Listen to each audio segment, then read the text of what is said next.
You are now tuned in to the DJ Big B Show.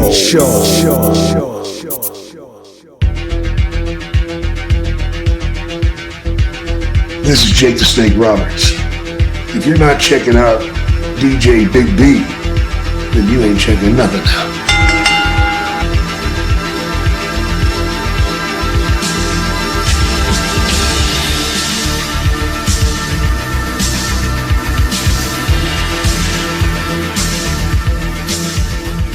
So ladies and gentlemen, boys and girls, people of all ages, I'd like to welcome you all to the 6th episode of the DJ Big B Show. I'm your host, DJ Big B. And if you grew up watching wrestling, then you know this man. This man is a legend, one of the greatest to ever do it, Mr. Jake the Snake Roberts. How you doing today, sir? I'm doing absolutely fabulous, man. That's great. That's great. And you're not going to believe this. I actually ran into you in the airport last week. And then I was like, yep. And I was crazy. Like, it is crazy, right? That just goes to show you. That just goes to show you both of us are at the airport too damn much, right? Yeah. But I actually worked there, so you know. Oh, okay. Well, it's all right for you then. Right. And I met you many years ago. Well, 2016. So that's the last time I ran into you in there. But I mean, I just appreciate you just being so nice, being so cool. You know, like I say. Well, that's all right, man. Yeah, big fan, and I appreciate you just taking this time out to do this interview with me. You know what I'm saying? So yeah. Yep. So, Mr. Roberts, you know, where are you originally from? You know, Texas. Okay. Yeah, a little small town about 60 miles north of Texas called Gainesville. Okay. Yeah, that's cool. And you know, what inspired you to get into wrestling as a kid? You know. Oh man, that's a long story, but here we go. Growing up, my father wrestled. Okay. And, he was much bigger than me. He was 7 foot, weighed 425 pounds. Okay. But I hated it. Wow. I hated it because he was, he didn't tell us about it not being legit. Right. So he would, if he got injured in the ring, he would act it out at home too, you know. Wow. So I was scared to death every time he left the house. You know, afraid he's gonna get hurt, and so I hated it, and I blamed it for him not being able to spend more time with me too. Right. Which he was an uncool dude, man. He was a pedophile, so that's all you need to know about him. He raped my mother. Oh my gosh. When she was 12 years old. But that was my humble beginning to life. Yeah. Oh wow. But, growing up, he was never around, so when I graduated high school, I was the first one in my family to ever do it. So it was a big deal. But he no-showed. He never came to a football game or a baseball game, which I was pretty good at baseball. Okay. But he never showed up for any of that, you know. And so after graduation, I went to visit him. Okay. You know, I was going to tell him about my plans. My plans were to go to college and become an architect. That's what I wanted to do. That's what my dream was. But I went to visit him, and he was just cold, man. You know, I told him I graduated and everything. He's like, well, that's good. And I said, I'm going to go to college too. And he goes, well, I hope you don't want any money from me. I'm like, you haven't given me shit yet. So why start now, right? Oh wow! And it really upset me, man, because he wouldn't tell me he was proud of me. Right. You know, and I was dying to hear that. Yes. I wanted my dad to be proud of me, man. To, at least honor the fact that I'd graduated with honors or something. You know. Right. But he just didn't do it. So a few nights later, I went to watch him wrestle. And being 18 years old, and alcohol was available to me because at that time you could buy it when you were 18. Right. But I started drinking, and after about 6 beers, I started thinking, I'm just not doing the right shit here with him, I'm going to make him proud of me. I guess I'm going to have to get in there and wrestle. Right. You know? And youth and ignorance, man, go hand in hand. So I decided I was going to just go up there and challenge somebody, man, and get in there and whip their ass. Oh, okay. Well, I did it, and it didn't turn out the way I planned, man. The guy just tore my ass apart. What? And he took his time doing it, too, man. Oh, gosh. He was stretching. They call it stretching you. And that's where they stretch your arms and your legs and bend them in positions that you've never been before. And it's pretty painful. Oh, wow. And, he did that for about 10 minutes on me. Basically, I couldn't even walk. I crawled back to the locker room. And, of course, the people were laughing at me and saying some pretty crude shit, which I deserved. And when I got to the locker room, he stood there and just looked at me and he said, "You know what? You are gutless.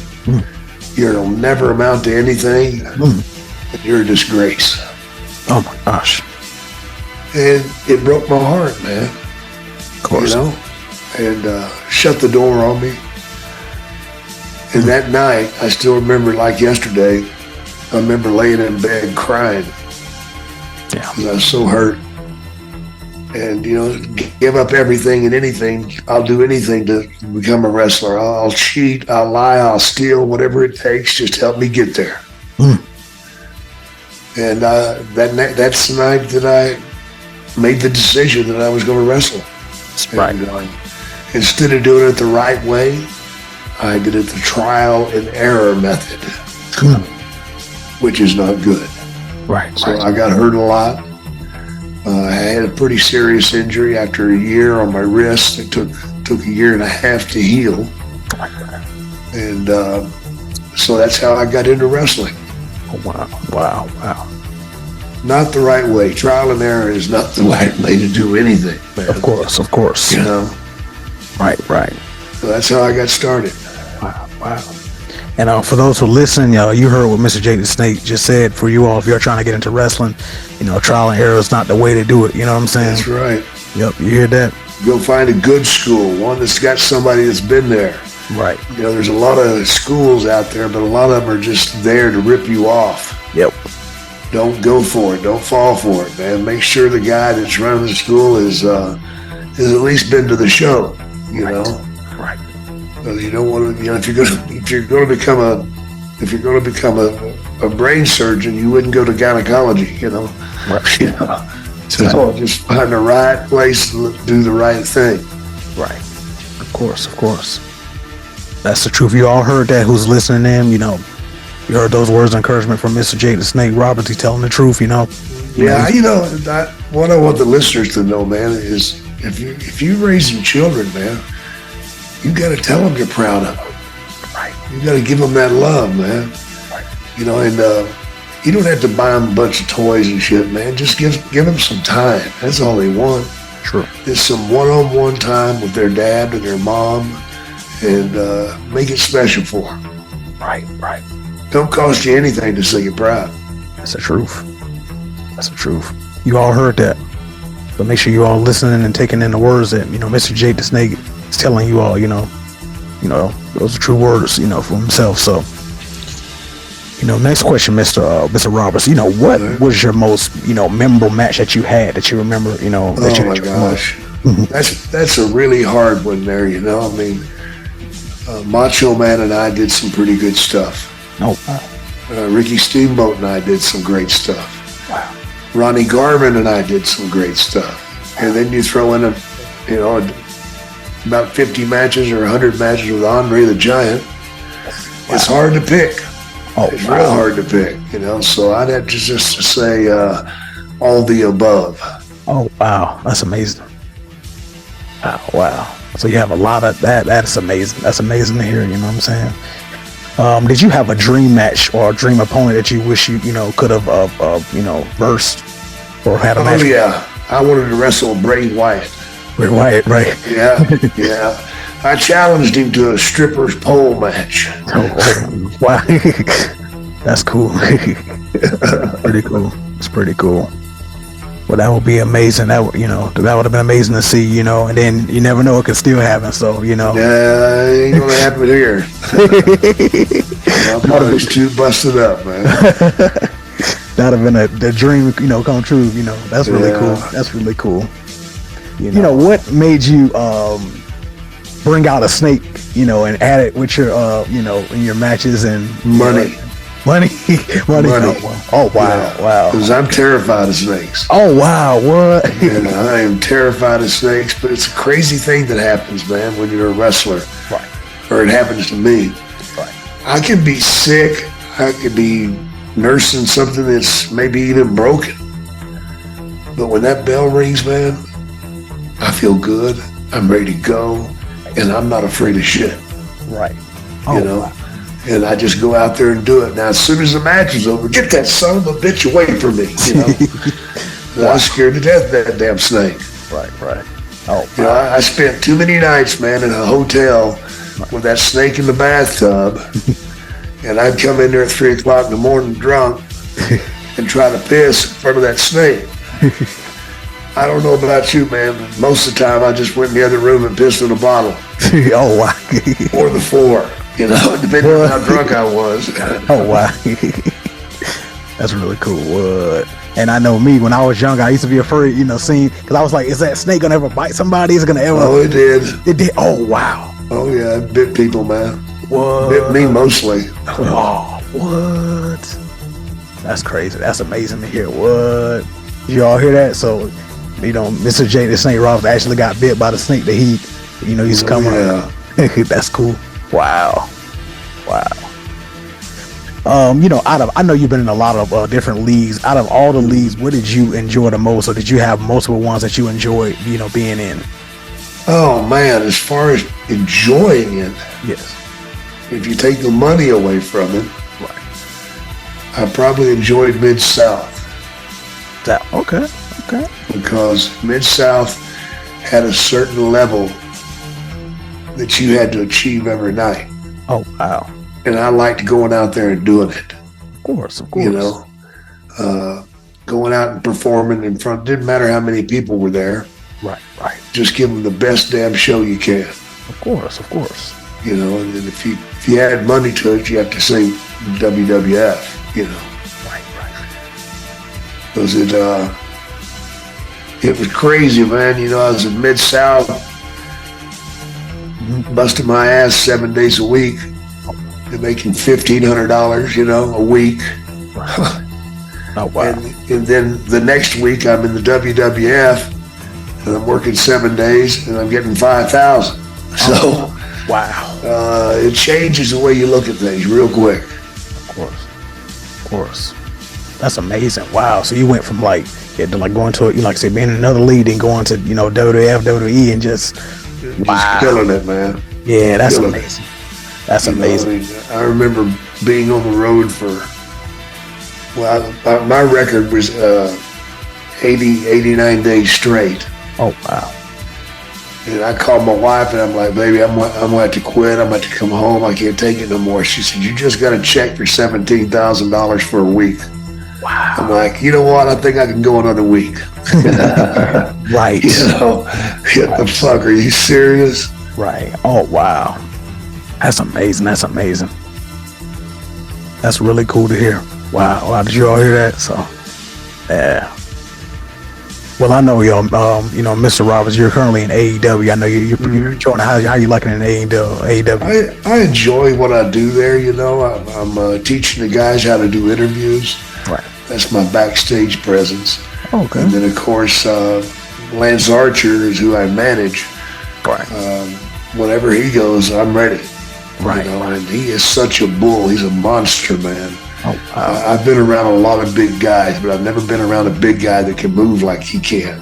Oh, wow. I mean, he's just fucking phenomenal. Wow. And he's nursing an elbow injury right now, but he'll be back soon. Right. Oh, wow. Well, I can't, I'm definitely going to make sure I stay tuned in. I stay watching AEW, every week. Yeah. I'm definitely going to make sure, and everybody listening, y'all make sure y'all stay in tune, listen to what, Jay the State, Mr. Roberts is telling you all. And, Mr. Roberts, I know you've, been through a lot. I want to thank you so much, for this interview. Yeah, no problem. For your time, like I say, you're an inspiration. I saw your documentary as a kid. Yeah. Like I say, you've been through a lot, and you're going strong, still going strong, and like I say, everybody, y'all make sure y'all take those words of encouragement from Mr. Roberts. Yeah, man. Don't ever give up. That's the thing. Don't ever give up, man. Right. That's the truth. World is full of quitters, man. Absolutely. And nobody cares. So get your ass up and do something. That's the truth. And I'm taking in everything you're saying, Mr. Roberts. I'm taking in everything. All right, man. And like I say, I appreciate you so much. Yep. And this was the 6th episode of the DJ Big B Show. We want to thank so much Mr. Roberts, Mr. Jake the Snake Roberts, WWE Hall of Famer, for taking his time out to do this interview with me. Thank you so much. Yeah, man. See if you guys can catch me on my comedy tour, man. I'm going to be cranking that up again. I'm going to do the Hard Rock Cafe on April 30th in Pittsburgh. And then that May 5th, I'm going to Kowloon, Saugus, Massachusetts. The 6th, I'll be at the Zombie Hideout, meeting, greeting, signing autographs, visiting folks. The 7th, I'll be in Hartford, Connecticut at the Funny Bone. And on the 13th, I'll be at Bonkers in Orlando, Florida, man. So I'm out there. Get a chance, roll me up. Yep, you all heard that. Make sure y'all check him out. He's on the road, touring. Check out his comedy show. The next time you do one in Atlanta, I'm gonna pop up definitely and check it out. You know what I'm saying? No problem, bro. Yep. Thank you so much. All right, take care. You are now tuned in to the DJ Big B Show.